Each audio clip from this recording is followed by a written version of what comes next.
e ka lexuar romanin? E kanë lexu disa, s'du t'i përmendi. I din? Ke informacion vërtet? Po.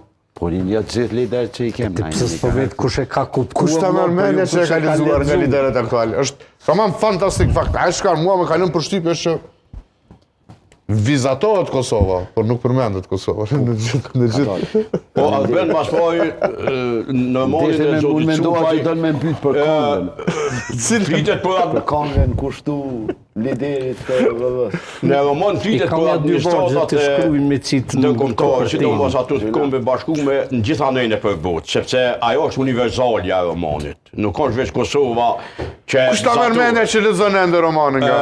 romanin e zotit Cufaj sigurisht që nëse ja dërgon me nënshkrim ka me lexuar edhe Albin Kurti.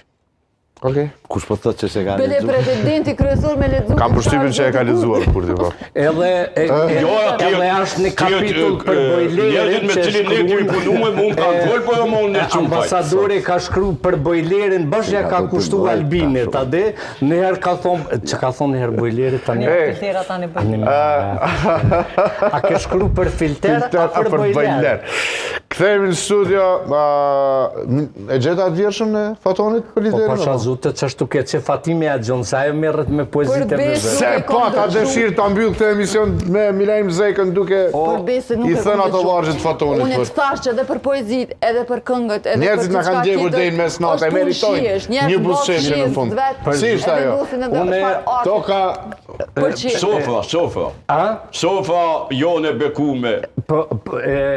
Jo, Sofra jonë është plot. vendi i bekimit. Vendi ynë është bekim? Po, veç për para o Albin e u mytë ty qitë tem. Shtu ke diçka. Kjo timit është shtojtë estetike. I ka hungur fleta e fundit e vjershës si ashtoj auto. Kjo punë shiesh, apshe? Kjo është një Kjo plik. asërimën s'mërriti me mbajtë. Faleminderit shumë, ambasador Becuf, faleminderit shumë zonja Jupi, faleminderit shumë zoti Zeka, faleminderit shumë zoti Matoshi, faleminderit shumë zonja Ajlari. Grazie jashtëzakonshme natyrisht.